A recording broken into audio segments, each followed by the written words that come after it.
Very good evening, my beloved student and my dear future officers. Welcome back on this learning platform, Civil Service 247 Hindi. Now, what is in news? Hard body, hard choice. Supreme Court ruling 2026 about 30-week abortion case, which is relate your UPSC prelims and mains, GS paper 2 polity and social justice. तो आज हम देखेंगे entire topic को समझने की कोशिश करेंगे और यूपीएससी प्रीलिम्स में और मेंस में कहाँ तक हमें ये टॉपिक आंसर राइटिंग में काम में आता है हम देखेंगे। सो आज का लेक्चर शुरू करने से पहले मैं अपने बारे में दो लाइन बोल देना चाहता हूँ। This is me Shubhan Goswami, educator of civil service 247। I taught thousands of students like you past few years civil service examination and others competitive exam battlefield. So my friend, those students who are new in this platform, on this platform, it's my humble request, please subscribe this channel and stay tuned for your better conceptual understanding. So now what is topic? News में क्या है sir? News में UPSC CSC preparation के लिए अगर तुम Indian polity को देखोगे तो वहां पे एबोर्शन लॉ और रिप्रोडक्टिव ऑटोनॉमी को लेके honourable apex court supreme court का एक लैंडमार्क वर्डिक्ट आया है, तो हम वो देखेंगे। और उसमें जो किया गया कि आर्टिकल 21 जो हमारे फंडामेंटल राइट्स है, हाँ sir, fundamental rights article 21 the life and personal liberty का जो स्कोप है उसको एक्सपेंड किया गया, ब्रॉडली देखा गया। तो right to life and personal liberty के ऊपर फोकस किया गया, उसका स्कोप को और भी ब्रॉडली देखा गया। तो हम इंटर टॉपिक को समझने की कोशिश करेंगे आगे 10 to 15 मिनट्स क्लास में। So try to understand the entire topic. What is the reproductive autonomy and abortion case? My dear future officers, now Apex Court of India in March 2026 says that woman right to choice is fundamental to our life and dignity. तो women को complete choice है कि उनको मां बनना है कि नहीं, हाँ सर। तो उनको रिप्रोडक्शन को लेके वुमेन के ऊपर कंप्लीट अपनी बॉडी के ऊपर, अपने बॉडी के ऊपर वुमेन की कंप्लीट ऑटोनॉमी है, यही सुप्रीम कोर्ट ने कहा इस जजमेंट में। सुप्रीम कोर्ट ने स्टेट को बोला कि तुम्हारा जो इंटरफेरेंस है डियर स्टेट, इसको लिमिट्स करो, ठीक है कि नहीं। सुप्रीम कोर्ट ने बोला कि state can not compel a woman to a continue an unwanted pregnancy against her will। तो प्रेग्नेंट होना है कि नहीं ये कंप्लीट डिपेंड करेगा वुमेन की चॉइस की ऊपर। तो completely depend on her will, यही सुप्रीम कोर्ट ने इसी जजमेंट ने बोला है कि रिप्रोडक्टिव चॉइस वुमेन को है और ये fundamental right article 21 right to life and personal liberty के अंदर आता है। तो राइट टू लाइफ, लाइफ का मतलब क्या है? मियरली ब्रीदिंग नहीं है ना सर। तो लाइफ का ब्रॉडली मीनिंग है और सुप्रीम कोर्ट का ही केसेस में ये जो लाइफ और लिबर्टी का जो स्कोप है वो कई तरीके से एक्सप्लेन किया हुआ है, एक्सपेंड किया हुआ है। तो सुप्रीम कोर्ट ने बोला कि देखो, अगर किसी वुमन को प्रेग्नेंट ना होना है, उसे अगर प्रेगनेंसी नहीं चाहिए तो वो एबॉर्शन करा सकते हैं। तो इसीलिए सुप्रीम कोर्ट ने इसमें जो देखा कि रिप्रोडक्टिव चॉइस को अंडर आर्टिकल 21 लाइफ और लिबर्टी के अंदर सुप्रीम कोर्ट ने बोला कि ये कॉम्प्लीटली बॉडीली ऑटोनॉमी के अंदर आता है और ये उसका कॉम्प्लीट डिग्निटी के अंदर आता है, क्योंकि लाइफ का एवरी स्टेज जो है, एवरी जो लाइफ का जो हर जो सिचुएशन है, हर जो टाइम है जो जिया जाता है वो डिग्निटी के साथ जिया जाना चाहिए, ठीक है कि नहीं। तो मेरा लैंग्वेज बेसिकली बंगाली है तो थोड़ा तो दिक्कत होगा, लेकिन अगर भाव ठीक है, अगर समझ सकते हो तो समझ में आएगा बात। देखो, तो article 21 right to life and liberty के अंदर बोला गया कि ये बॉडीली ऑटोनॉमी के अंदर आता है और ये कॉम्प्लीट उनकी डिग्निटी के अंदर आता है, ठीक है। तो सुप्रीम कोर्ट ने बॉर्ड किया स्कोप आर्टिकल 21 का right to life and personal liberty का। तो ये जो मुद्दा है इसको अगर डिटेल में समझना है तो ये तो बात समझ में आ गया कि सर अगर कोई वुमेन वो अपना प्रेगनेंसी को कंटिन्यू करना नहीं चाहते तो वो क्या कर सकते हैं? हाँ, कर सकते हैं, लेकिन उसके लिए कंडीशन है। उसके लिए medical termination of pregnancy act है, हम वो देखेंगे what is MTP act, and उसके अंदर जो प्रोविजंस है उनको कैसे अमेंड किया गया 2021 में वो भी हम देखेंगे। तो आगे जाके हमें इंटायर टॉपिक समझ में आएगा। लेकिन सुप्रीम कोर्ट का जो जजमेंट आया है एबोशन और रिप्रोडक्टिव ऑटोनॉमी को लेके, वहां पे बोला गया कि आर्टिकल 21 की स्कोप को एक्सपेंड किया गया कि अगर कोई वुमन नहीं चाहते तो वो एबोशन करा सकते हैं। ये उसके कॉन्स्टिट्यूशनल राइट है आर्टिकल 21 का। लेकिन कंडीशन दिया गया है, हम देखेंगे। देखो, तो बात क्या है सर, सुप्रीम कोर्ट वर्डिक्ट आया है एबोशन राइट्स एंड बॉडीली ऑटोनॉमी के ऊपर। ये बेंच लीड किया गया था ऑनरेबल जस्टिस बीवी नंगरत्न के द्वारा।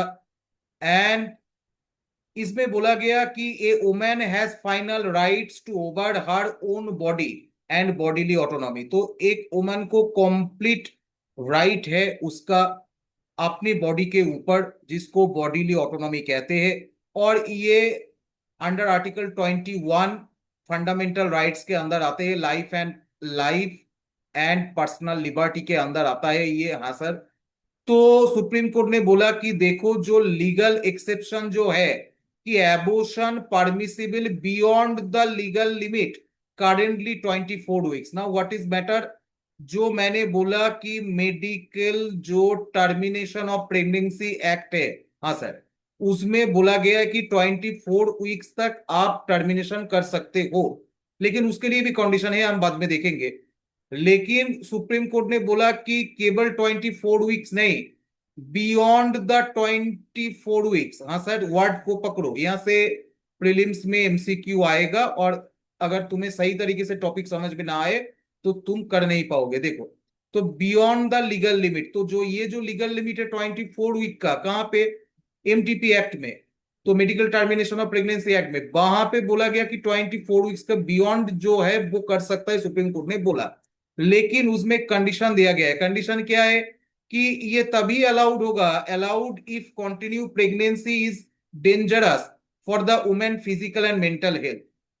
तो 24 वीक के बाद अगर टर्मिनेशन कराना है, अगर वो वुमेन अपनी प्रेगनेंसी को कंटिन्यू करना नहीं चाह रहे हैं, तो उनका फंडामेंटल राइट्स है आर्टिकल 21 में, right to life and personal liberty है। उनका बॉडीली ऑटोनॉमी आता है उनके अंदर, उनके बॉडी के ऊपर उनकी कंप्लीट ऑटोनॉमी है, उनकी लाइफ उनकी डिग्निटी के ऊपर जिया जाता है। तो इसीलिए सुप्रीम कोर्ट ने बोला कि अगर देखा जाए, ये कंडीशन सेटिस्फाई होना चाहिए कि अगर देखा जाए कि प्रेगनेंसी डेंजरस हो रहा है उस वुमेन के फिजिकल और मेंटल हेल्थ के लिए, तो ये परमिशन दिया जाएगा to terminate this pregnancy, getting my point, और एबॉर्शन करा जा सकता है, यही सुप्रीम कोर्ट ने बोला।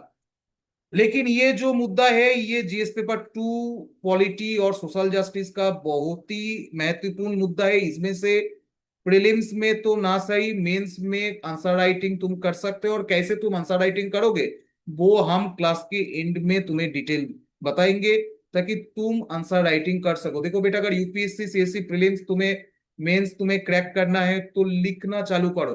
तुम्हें बहुत लिखना पड़ेगा, ऐसा नहीं हवा हवा में लिखो। तो लिखने के लिए तुम्हें वर्ड्स चाहिए, तुम्हें कॉन्सेप्ट चाहिए। तो तुम लिखोगे क्या, वो मैं तुम्हें यहाँ पे एक ओवरव्यू दूंगा, उस ओवरव्यू को पकड़ के तुम आंसर राइटिंग कर सकते हो। पिक्चर गेटिंग क्लियर और नॉट? ये बात समझ में आई? Okay sir. देखो, तो अब हम देखेंगे कि इतनी तो बात सर समझ में आ गई, लेकिन आप बताओ सर, ये जो मेडिकल टर्मिनेशन प्रेगनेंसी एक्ट है ये क्या है? तो मेडिकल टर्मिनेशन प्रेगनेंसी एक्ट जो ये 1971 का एक्ट है, हाँ सर। आगे इसमें बोला गया था कि मैक्सिमम 20 वीक्स तक तुम टर्मिनेट कर सकते हो। लेकिन उसमें भी कंडीशन था कि ये जो 12 to 20 वीक्स में दो रजिस्टर्ड डॉक्टर के द्वारा वो रिकमेंडेशन होना चाहिए कि ये प्रेगनेंसी अभी टर्मिनेट करने की जरूरत है। ये दो रजिस्टर्ड डॉक्टर के द्वारा द्वारा प्रिस्क्राइब होना चाहिए। तो ये बोला गया था 1971 एक्ट में। बाद में 2021 में इसको अमेंड किया गया। बात समझ में आ रहा है कि नहीं? तो 21 में अमेंड करके बोला गया कि ये जो 20 वीक्स वाला मामला हो गया 24 वीक्स का, एक स्पेसिफिक केसेस में 24 वीक्स कर दिया गया। बात समझ में आई? और बोला गया कि ये जो 12 to 20 वीक्स नहीं है, 20 to 24 वीक्स किया गया कि अगर टर्मिनेट करना हो कुछ स्पेसिफिक केस में, वुमेन की हेल्थ कंडीशन हो, मेंटल कंडीशन हो, कुछ भी ऐसा सिचुएशन आए, तो अगर दो registered doctor, government registered doctor अगर प्रिस्क्राइब करता है कि हाँ ये किया जा सकता है तो किया जाएगा। लेकिन 2021 एमटीपी एक्ट में बोला गया वो टाइम 20 to 24 वीक किया गया, ठीक है।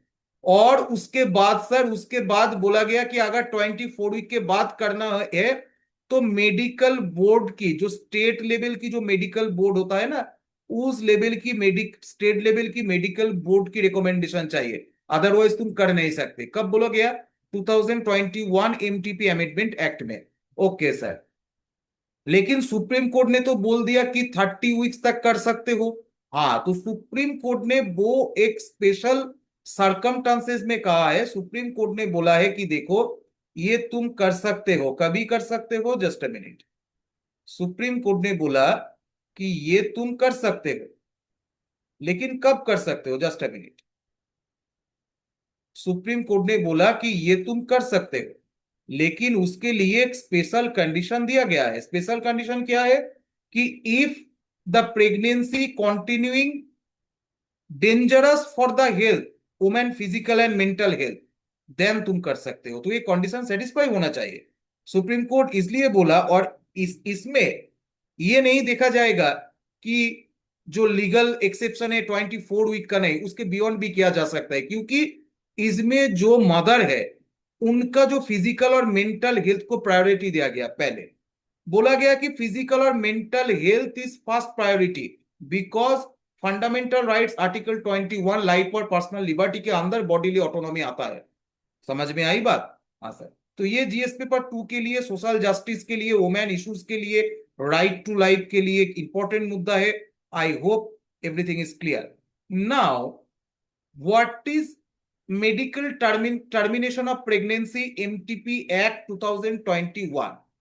2021 में कुछ चीज को ऐड किया गया प्रीलिम्स में। अगर एमसीक्यू आए तो भी ठीक है, अगर ना आए तो मेंस में तुम इसको वुमेन इशू में अगर कोई भी क्वेश्चन सोशल जस्टिस रिलेटेड आए, वुमेन रिलेटेड, तो तुम इसको जोड़ सकते हो कि ये जो मामला है, ये जो मुद्दा है, तुम रेफरेंस के तौर पर लिख सकते हो। देखो, तो मेडिकल टर्मिनेशन वाला जो एक्ट था, medical termination of pregnancy act, उसमें जो प्रीवियस लॉ था, प्रीवियस लॉ मतलब सर 1971 वाला जो लॉ था, उसमें ये ओनली मैरिड वुमेन को अलाउड था, कि जो मैरिड वुमेन है केवल उनको ही ये अलाउड है। Getting my point? तो बाद में 2021 में बोला गया कि नहीं नहीं, इसका स्कोप को और एक्सपेंड किया गया, और ये जो मैरिड वर्ड को रिपील करके मैरिड वर्ड की जगह लिख दिया गया वुमेन एंड हर पार्टनर। तो ये जो वर्ड लिखा गया वुमेन एंड हर पार्टनर, ये कॉम्प्लीटली राइट देता है अनमैरिड वुमेन को now legally access abortion due to तर्जोदी, उसका अगर किसी तरीके से मेंटल और फिजिकल अगर हेल्थ किसी तरीके से डिस्टर्ब हो, तो वो और उसकी पार्टनर को ये राइट है कि वो एबॉर्शन लीगली कर सकता है। ये बोला जा रहा है medical termination of pregnancy act 2021 में। तो बाद में अमेंड करके ऐड किया गया। Picture getting clear? तो एज अ रिजल्ट क्या हुआ? As a result now unmarried women legally can use this right. Picture getting clear? Abortion right, if वो कंडीशन सेटिस्फाई होना चाहिए कि 24 वीक्स के बियॉन्ड अगर करना हो तो भी और आगे भी वो कर सकता है। Okay sir. नाउ एक कॉन्सेप्ट यहाँ पे तुम्हें समझना जरूरी है जो मेंस के आंसर राइटिंग के लिए होगा। अब देखो, मैं 5 करंट अफेयर्स की टॉपिक लेता, पांच पांच मिनट करके न्यूज रीडिंग की तरह बोल के चला जाता, तो उनमें तुम्हारा कोई लाभ वैसे होता नहीं। तो लाभ किस में है बेटा? डिटेल एनालिसिस में। तो मेरा काम है एक्सप्लेन करना, डिटेल में एक्सप्लेन करना, एक्सप्लेन को इजी तरीके से करना ताकि तुम्हें समझ में आए। और जब तुम आंसर राइटिंग करोगे तो तुम्हें ये पॉइंट अगर समझ में आ गया तो तुम आंसर राइटिंग में लिख सकते हो। वो है fetal viability versus reproductive autonomy. Now what is fetal viability my dear future officers? Fetal viability का मतलब होता है कि कोई वुमेन प्रेग्नेंट होने के बाद, हाँ सर, वुमेन प्रेग्नेंट होने के बाद अप्रोक्स 28 वीक्स, 28 वीक्स के बाद जो भ्रूण होता है वो गर्भाशय के बाहर जिंदा रह सकता है। तो ये ability to survive outside the womb, तो गर्भाशय के बाहर सरवाइव करने का जो एबिलिटी वो आ जाता है भ्रूण में 28 वीक प्लस में, ठीक है। तो इसको बोला गया फेटल वायबिलिटी। लेकिन सुप्रीम कोर्ट ने बोला कि रिप्रोडक्टिव ऑटोनॉमी को ही अपहेल्ड किया गया। सुप्रीम कोर्ट ने बोला a woman right over her own body and mind, focus on his physical and mental health is impact যদি इफ वुमेन का फिजिकल और मेंटल हेल्थ इंपैक्ट हो रहा है ये प्रेगनेंसी से, और वुमेन को राइट है उसकी बॉडी के ऊपर, ओन माइंड एंड बॉडी के ऊपर कंप्लीट ऑटोनॉमी है, तो उसमें देखा नहीं जाएगा फेटल वायबिलिटी को। समझ में आई बात? तो अगर 28 वीक्स के बाद, इसीलिए सुप्रीम कोर्ट ने 30 वीक्स का दिया। कोई एक एक्सट्रीम सर्कमस्टांसेस पे सुप्रीम कोर्ट ने बोला कि देखो अगर कोई किसी तरीके से ये अगर ये देखा जाए कि ये प्रेगनेंसी वुमेन की फिजिकल और मेंटल हेल्थ के ऊपर डेंजरस हो रहा है तो ये एबॉर्शन किया जा सकता है स्पेशल कंडीशन पे, ठीक है। ओके, तो इसमें फेटल वायबिलिटी को नहीं देखा गया, इसमें देखा गया वुमेन वुमेन की हेल्थ को, वुमेन की फिजिकल हेल्थ को और वुमेन की मेंटल हेल्थ को। Picture getting clear? तो कोर्ट ने प्रायोरिटाइज किया reproductive autonomy over the fetal viability. तो फेटल वायबिलिटी के ऊपर अपहोल्ड किया रिप्रोडक्टिव ऑटोनॉमी को, क्योंकि उनका बॉडी के ऊपर रिस्क आ सकता है, उनकी मेंटल कंडीशन अगर बहुत ही खराब हो तो वो ये एबॉर्शन कर सकता है, यही सुप्रीम कोर्ट ने बोला। Picture getting clear? हाँ सर। तो हम लोग देख लेंगे कि यूपीएससी एस्पेक्ट से, प्रीलिम्स और मेंस से हमें कौन कौन सी कॉन्स्टिट्यूशनल आर्टिकल इसमें आता है। तो article 21 bodily autonomy and personal liberties में आता है। सुप्रीम कोर्ट ने पहले ही बोला कि right to privacy and right to bodily completely और इंटीग्रल पार्ट टू आर्टिकल 21, ये इंटीग्रिटी है आर्टिकल 21 का, इससे तुम अलग नहीं कर सकते। आर्टिकल 21 में जो right to life and personal liberty दिया गया, ये right to privacy and right to bodily, ये बोथ उनका इंटीग्रल पार्ट है, ठीक है। तुम इसको अलग नहीं कर सकते। और सुप्रीम कोर्ट ने ये भी बोला कि ये जो फोर्सफुली अगर किसी को मदरहुड एगेंस्ट वुमेन विल हो तो ये वायोलेशन है उसकी पर्सनल लिबर्टी का। Getting my point? तो सुप्रीम कोर्ट ने ये बोला, और सुप्रीम कोर्ट ने एमटीपी एक्ट 2021 अमेंडमेंट को भी इसमें बोला कि 24 वीक्स का जो लीगल लिमिट्स है उसके बियॉन्ड जाके भी करा जा सकता है अगर वुमन का फिजिकल और मेंटल हेल्थ डेंजरस हो इस प्रेगनेंसी के ड्यूरेशन में। तो लैंडमार्क वर्डिक्ट आया सुप्रीम कोर्ट इसमें बोला कि हम आर्टिकल 142 हमारा जो एक्स्ट्राऑर्डिनरी पावर है हम यूज करेंगे, क्योंकि सुप्रीम कोर्ट का अल्टीमेट मोटिव है to ensure justice every stage of the society and state. Getting my point? तो सुप्रीम कोर्ट को जस्टिस देना है, ये उनका एम है, ये उनका लाइबिलिटीज है।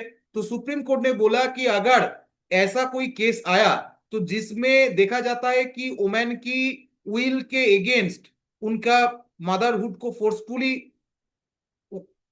जो उनकी प्रेगनेंसी को कंटिन्यू किया जा रहा है, वो अगर ऐसा हो रहा है, उनकी फिजिकल हेल्थ और मेंटल हेल्थ डिस्टर्ब हो रहा है, तो सुप्रीम कोर्ट ने बोला कि देखो वो टर्मिनेशन कर सकता है। और इसमें 24 वीक 24 वीक्स वाला कोई मामला नहीं है, इसमें वो आर्टिकल 142 को यूज करके एक्सेप्शन दे सकते हैं, 24 वीक्स को 30 वीक्स तक भी कर सकते हैं अगर वुमेन की हेल्थ और मेंटल कंडीशन दोनों का सवाल आए तो। ठीक है। और सुप्रीम कोर्ट ने एक्सपेंड किया डेफिनेशन ऑफ हेल्थ को। सुप्रीम कोर्ट ने बोला कि हेल्थ जो है ये बियॉन्ड द फिजिकल इलनेस है, और ऑन ब्रॉडरली एक्सपेंड किया हेल्थ को। और सुप्रीम कोर्ट ने बोला कि ये एक एक्सट्रीम मेंटल ट्रॉमा कंडीशन हो जाता है अनवांटेड प्रेगनेंसी को लाना। ठीक है। तो अगर कोई वुमेन नहीं चाहता है उसकी अनवांटेड प्रेगनेंसी को अगर कंटिन्यू किया जाए तो वो एक मेंटल ट्रॉमा हो सकता है। ठीक है। और ये मेंटल ट्रॉमा वायोलेशन करता है उनकी पर्सनल लिबर्टी आर्टिकल 21 को। और आर्टिकल 21 की इंटीग्रल पार्ट है right to liberty and bodily autonomy. तो तुम कर नहीं सकते बेटा। ठीक है। स्टेट को बोला कि इंटरफेयर नहीं करना, और सुप्रीम कोर्ट ने ये जजमेंट दिया। Picture getting clear? इतनी सी बात समझ में आई? हाँ सर। तो अगर इतनी सी बात समझ में आई तो मैं एंड में जो तुम्हें बोल रहा था कि तुम मेंस में कहां पे इसे अप्लाई करोगे, तो अगर तुम्हें मेंस के आंसर राइटिंग करना हो और तुम्हें सोशल जस्टिस जीएस पेपर 2 के ऊपर तुम इस मुद्दा को कहां पे यूज कर सकते हो, कहां पे अप्लाई कर सकते हो, तो इसको तुम प्रोग्रेसिव ऑफ जुडिशियल एक्टिविज्म के तौर पर ही देख सकते हो। तो ये सुप्रीम कोर्ट ने बोला कि अंडर आर्टिकल 142 को यूज करके वो ये काम कर सकता है अगर किसी वुमन की राइट टू लाइफ और पर्सनल लिबर्टी के ऊपर उसकी ये क्वेश्चन आए तो प्रेगनेंसी रिलेटेड। और तुम ये जोड़ सकते हो एडवांस वुमेन्स राइट में भी जोड़ सकते हो। ठीक है। और तुम जेंडर इक्वालिटी में भी ये जोड़ सकते हो। और तुम एक और बहुत ही इंपॉर्टेंट जो मैटर है इसमें जो बोला गया कि राइट बेस्ड अप्रोच को देखा गया कि वुमेन की राइट को, वुमेन की जो बॉडीली ऑटोनॉमी है, मदर्स की जो राइट है, उसको अपहेल्ड किया गया ओवर द फेटल वायबिलिटी। तो ये तुम्हें समझना चाहिए, ये तुम आंसर राइटिंग में यूज कर सकते हो। और तुम इसको यूज कर सकते हो unique example of social justice में। सोशल जस्टिस में अगर एम्पावरिंग ऑफ इंडिविजुअल लिबर्टी में लिबर्टी रिलेटेड कोई भी क्वेश्चन आए, तो अगर तुम्हें कोई भी ऐसा लिखना पड़ जाए ऐसा टॉपिक, तो तुम यहीं से जोड़ सकते हो, ये टॉपिक को तुम जोड़ सकते हो कि ये एक यूनिक एग्जाम्पल है। ये सुप्रीम कोर्ट जजमेंट को तुम जोड़ सकते हो कि एक यूनिक एग्जाम्पल है फॉर सोशल जस्टिस के लिए। तो अगर तुम्हें सेपरेट मेंस के आंसर राइटिंग के लिए क्लास चाहिए तो तुम लोग कमेंट सेक्शन में जरूर बताना। मैं मेंस की dedicated GS paper 2 social justice and polity के आंसर राइटिंग के क्लास लाऊंगा, पकड़ पकड़ के आंसर राइटिंग कराऊंगा, लेकिन तुम लोग होना चाहिए। ठीक है। न्यू जो स्टूडेंट हो सब्सक्राइब कर देना, share this content to your friend circle, and अगर ये क्लास समझ में आए तो लाइक जरूर करना। Take care, god bless you, thank you everyone, जय हिंद।